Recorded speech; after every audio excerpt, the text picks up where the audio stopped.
Agora olha que interessante isso aqui, uma notícia do site de Nintendo, Nintendo Boy, também tem um ótimo site de Nintendo no Brasil. Eles postaram que o presidente da Nintendo, Shuntaro Furukawa, disse que é importante respeitar as memórias dos fãs ao criar mais conteúdo para as IPs da Nintendo. Isso aqui é parte de uma longa entrevista que ele deu para Nikkei, né, que é um jornal feito para investidores lá no Japão, e é uma rara oportunidade para a gente ouvir ele falando tanto sobre a Nintendo e responder tantas perguntas de uma vez só, né?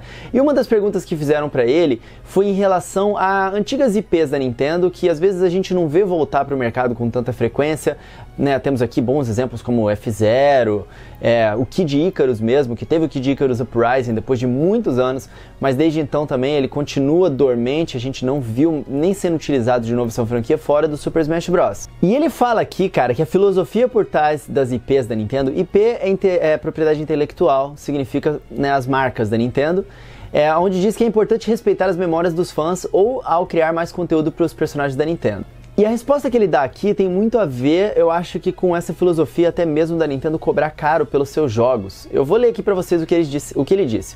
Devemos ter em mente que as origens dos personagens estão nos jogos. Estes são personagens aos quais os fãs cresceram apegados por incontáveis horas de jogo. Devemos desenvolver esses personagens de uma forma que não destrua a memória dos fãs sobre os personagens e seus mundos.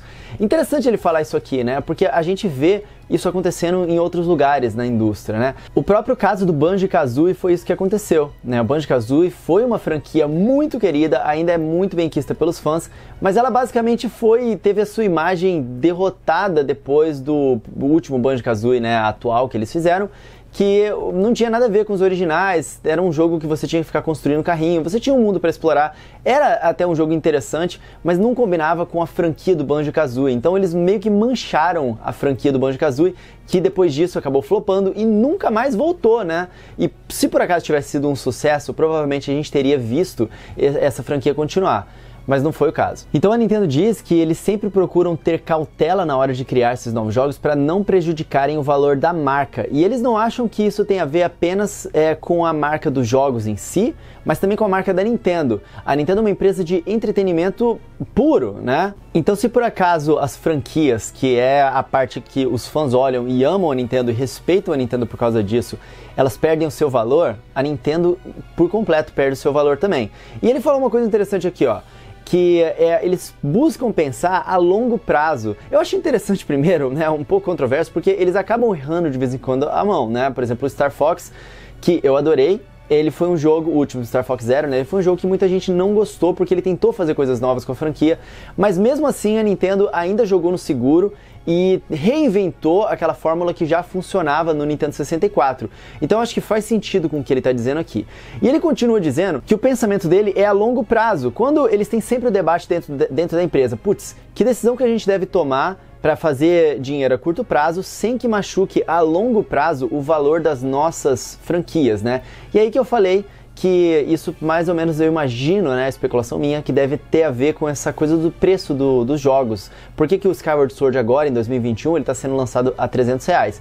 Isso é uma forma também da Nintendo proteger o valor das suas franquias. Eles não querem lançar agora um Zelda com um visual refeito não, né? Mas com visual em HD ali, 60 frames por segundo, atualizado ali para o Nintendo Switch, mas com um valor abaixo, porque a Nintendo estaria mandando uma mensagem para o mercado de que, de repente, outros jogos comparados a esse no futuro, talvez não devessem ter aquele valor.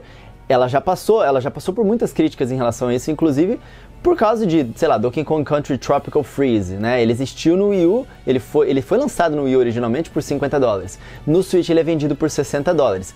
Se esse jogo não tivesse existido no Wii U, a Nintendo teria provavelmente feito ele no Switch e vendido mesmo a $60. Então, esse backlash, né, essa onda de ódio, de raiva e comentários negativos dos fãs, que veio decorrente da Nintendo ter subido esse preço, aconteceu porque o jogo, em algum momento, ele teve, né, um valor abaixo, né?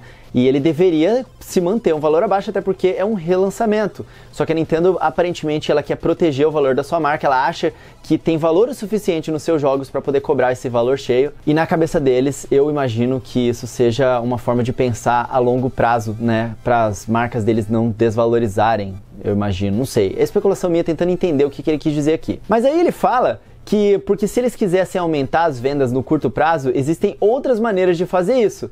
Realmente existem, né, Nintendo? Tá aqui, ó, a gente acabou de falar delas. Vender os seus produtos com tempo limitado. Então eu acho que isso aqui é uma forma da Nintendo ganhar dinheiro a curto prazo sem, sei lá, desvalorizar as suas marcas ou, sei lá, cara, relançando seus jogos com...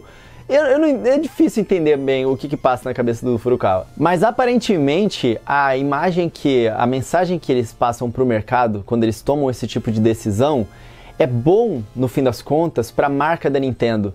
E se eles estivessem tomando as decisões que nós, como fãs, ficamos pedindo, né?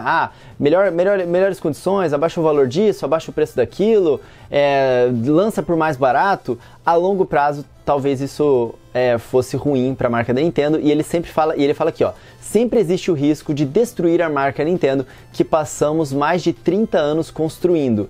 Então, assim, aparentemente ele não se importa muito com as críticas em relação, poxa, a Nintendo é uma marca cara. Ele se importa mais com as críticas em relação, poxa, as marcas, os jogos da Nintendo não são tão legais assim, os jogos da Nintendo, por serem baratinhos, talvez não sejam tão interessantes. Eu acho que a Nintendo tem um pouco de medo disso. Tanto que quando ela lançou o Super Mario Run no mobile, no celular, cara, que é um ambiente ali onde os jogos são lançados normalmente gratuitamente, o Super Mario Run ele foi vendido por $10, que é muito mais caro do que a média dos jogos que são vendidos, né, nas lojas de celular ali. E o objetivo da Nintendo naquela época era exatamente esse, ela valorizar. Isso aqui é Mario, isso aqui não é igual aos outros jogos.